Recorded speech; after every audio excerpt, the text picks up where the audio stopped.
베트남 딜레마에 빠진 케네디의 확전 제안한 박정희. 이길주 시민기자. 케네디 암살로 린든 존슨이 대통령으로 취임하고 베트남 분쟁은 본격적인 미국 전쟁, 한국 전쟁, 달러 전쟁 그리고 소모 전쟁으로 전환된다. 미국과 한국이 전투부대를 파병한 1965년부터 군대가 거의 철수를 마친 1974년까지 미군 300만 명, 한국군 30만 명, 그리고 총 1760억 달러의 전비가 들어갔다. 미국이 제2차 세계대전 당시 폭격에 사용한 폭탄의 3배가량을 베트남 공폭에 사용한 셈이다.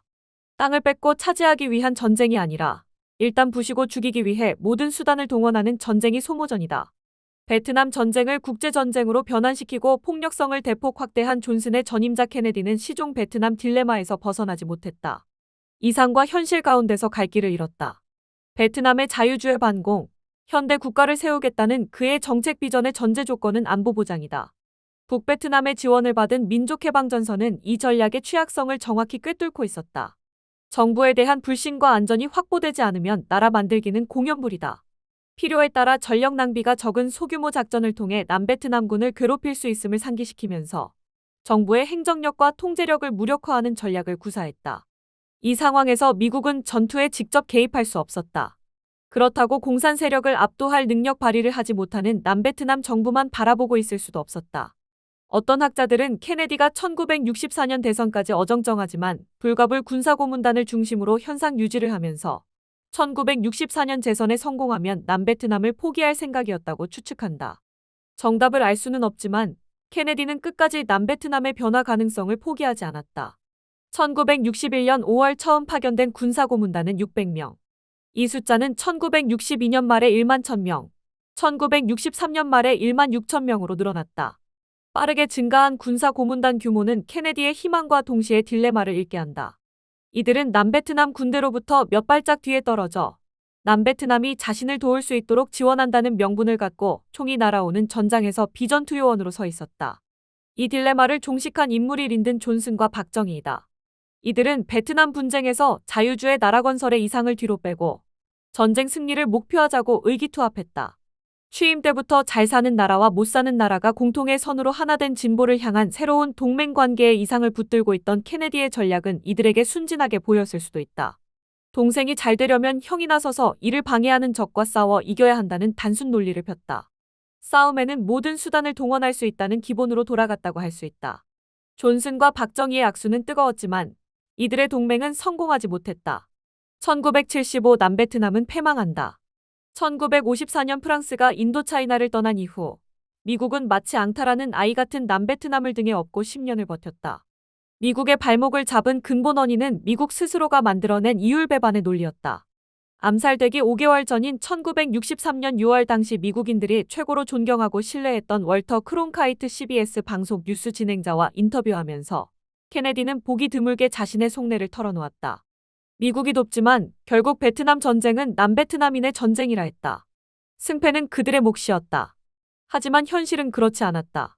베트남은 질 수 없는 전쟁이었고 패배를 막아야 하는 책임은 이미 미국에 떠넘겨졌다. 돕기만 한다는 개념의 경계와 한계도 희미해졌다. 도리 없이 전시 국가를 이끌 지도력이 없어도 치켜세우고 떠받들고 원조해준 대표적 인물이 응오딘지엠이다. 아이젠하워부터 미국은 응오딘지엠에게 올인했다. 그를 자유주의 나라 만들기에 적임자로 포장했다. 한때 가톨릭 사제의 길을 가려 했던 신앙인이었다. 덕분에 국가 재정으로 사리사욕을 채우지 않을 금욕주의자란 인상도 구축했다. 응오딘지엠은 프랑스의 인도차이나 통치 시절 투옥될 정도로 민족주의자의 전력도 탄탄했다. 베트남 민족주의를 토대로 힘을 합치자는 호찌민의 제의를 단호하게 거절한 그의 반공주의자 자격은 의심할 바가 없었다. 또 그에게는 행정 경험도 있었다. 게다가 응오딘지엠은 미국에서 보낸 세월이 적지 않았다. 요즘 유행어로 국제적 감각도 있었다. 케네디도 응오딘지엠에게 기대를 걸었다. 하지만 불안했다. 1961년 10월 그의 취임 6주년을 맞아 케네디가 보낸 서신에는 13세기 후반 원나라를 다스렸던 초대 황제 쿠빌라이 칸까지 등장한다. 우리는 공산주의의 공포에 굴복하기를 거부하는 한 국가의 고통과 영광을 똑똑히 목격했습니다. 쿠빌라이 칸의 무리를 2번이나 무찔렀던 국민에게 그보다 더 나은 것을 기대할 수 없었습니다. 미국 그리고 모든 자유인은 여러분이 보여준 모범에 감사해야 합니다.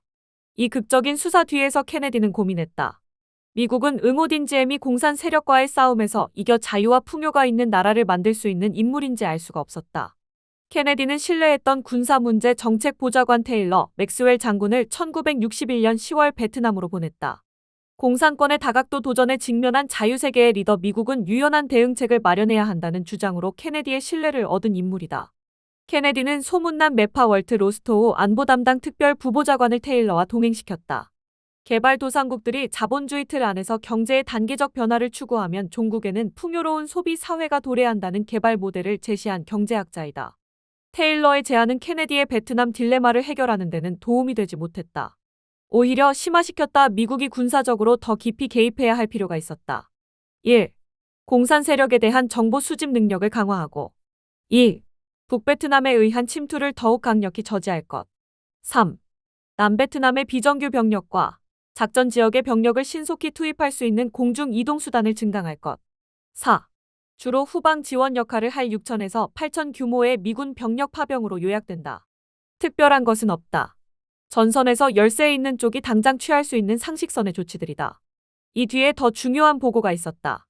공산 게릴라들이 노리는 남베트남 정부의 붕괴는 성공을 향해 진일보하고 있었다. 남베트남의 군사 전략도 잘못이었지만 통치력 문제로 군대는 약하고 정치는 불안한 상황이라 지적했다. 이 상태에서 미국이 더 깊이 개입하면 두 개의 심각한 문제가 발생할 가능성이 있었다. 미국의 군사 개입은 통증 완화제 같은 성격이 있다.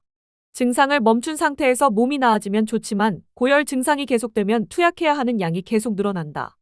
약을 중단하기는 불가능이다. 미국 파병이 효과가 없으면 당연히 더 큰 규모의 증파가 요구될 것이다. 끝에는 적의 심장 하노이, 또 이를 넘어 중국까지도 공격하자는 전략적 요구가 생겨난다. 한국 전쟁에서 진짜 적은 압록강 건너편에 있다고 주장했던 더글러스 맥아더의 확전 사고와 같다. 또 하나, 미군이 전쟁에 뛰어들면 아시아의 다른 분쟁, 대치 지역에서 공산 세력이 더욱 기세등등해질 가능성이 있다.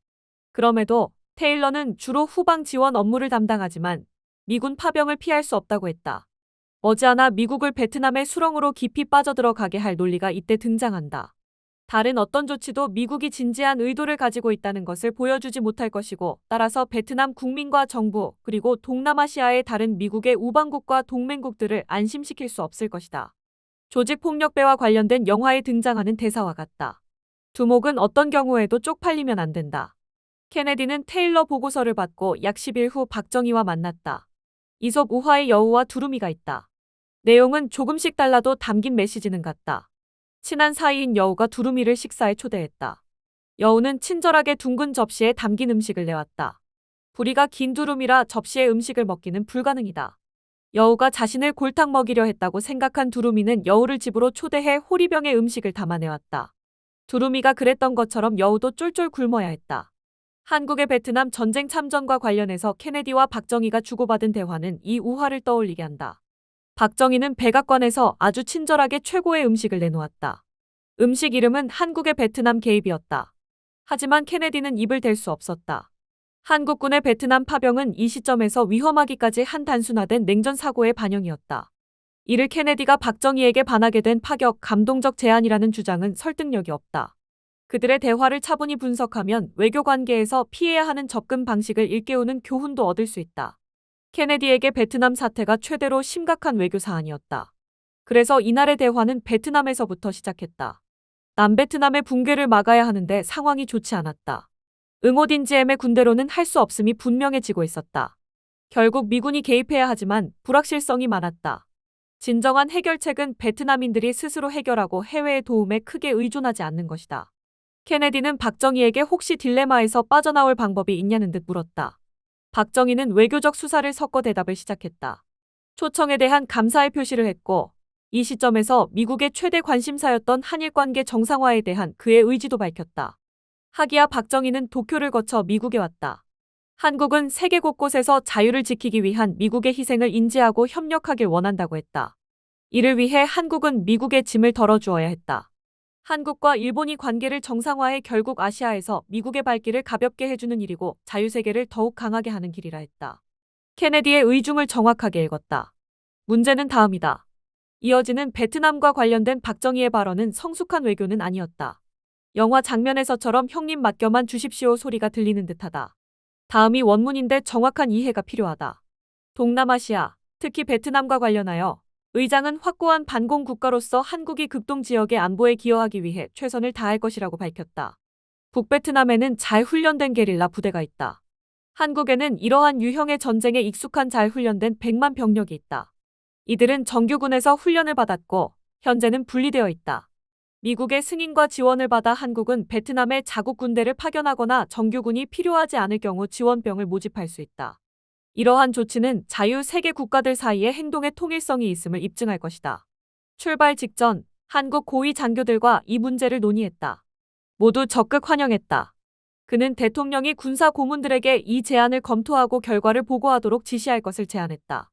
메시지는 강했지만 논리 전개에는 약점이 읽힌다. 위험한 사고도 노출했다.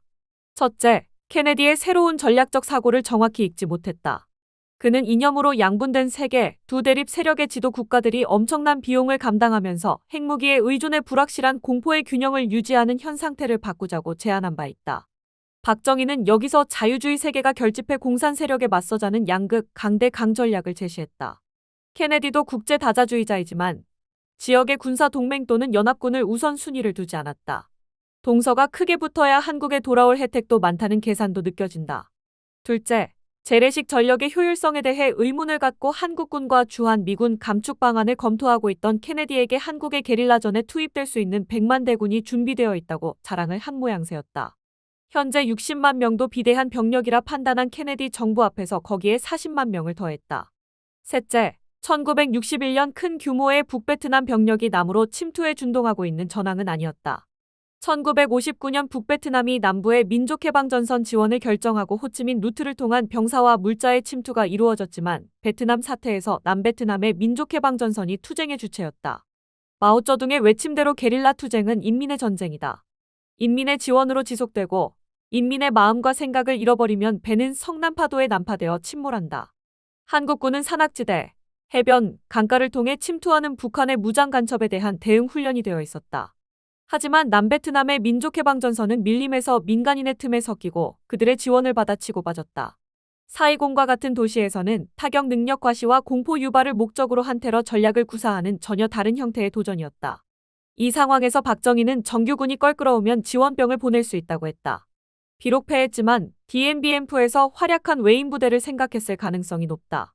그는 베트남의 군대를 보낼 만반의 준비가 되어 있다는 뜻을 전하고 싶었는지 이미 군지휘관들이 열의를 보인다고 덧붙였다. 박정희는 이날 처음부터 너무 많은 카드를 내보였다. 외교의 세 개의 접근 방식이 있다. 공개, 미묘, 비밀을 말한다. 남베트남을 지키겠다는 미국의 의지에 대해서는 공개적 지지가 좋다. 하지만 한국이 미국에 협조하는 방식에 대해서는 여러 가능성을 고려할 수 있다 정도가 적절했다. 만약 파병의 가능성이 한미 사이의 테이블에 올려졌다면 디테일은 비밀로 해야 한다. 참고로 존슨 정부에 들어와 한국군의 베트남 전쟁 참전이 논의되면서 이와 관련된 문건은 많은 양이 최고 비밀로 분류됐다. 오해가 없어야 한다. 케네디는 국제사회의 베트남 개입을 반대하거나 거부하지는 않았다. 문제는 개입 방식이었다. 그래서 테일러와 로스토우를 남베트남에 보냈었다. 미국의 아킬레스건인 응오딘지엠은 남베트남 정부, 특히 군사 정책에 대한 미국의 영향력도 맞득잖아했다. 엄청난 원조를 받으면서도 결코 호락호락하지 않았다. 이런 응오딘지엠이 베트남 정부의 통제 밖에 있을 한국군을 수용할 가능성은 희박했다. 케네디와의 대화에서도 남베트남 정부의 입장은 언급되지 않았다. 전쟁 당사국 지도자가 전략 논의장 밖으로 밀려난 형국이다. 전쟁에 대한 중요 결정이 사이공이 아닌 워싱턴에서 이루어지는 이 비정상은 전쟁 막바지까지 이어졌다. 돌아보면 이승만 전 대통령도 그랬다. 프랑스가 DMBM프의 요새를 세우고 호찌민이 이끄는 베트남 민주공화국 군대와 일전을 준비하고 있던 1954년 2월. 이승만은 아이젠하워 정부의 한국군 한개 사단을 프랑스를 도우려고 파병할 의사가 있음을 전했다. 미국과 프랑스는 놀라 손사래를 쳤다. 전략적으로 한국은 미국의 등식이 존재하는데 한국군이 개입하면 미국이 뛰어든 것과 같다는 반론이 있었다. 프랑스가 한국군과 함께 제국주의 전쟁을 수행한다면 베트남인들의 뿌리 깊은 민족주의를 자극해 호찌민의 혁명, 해방자 이미지는 강화된다.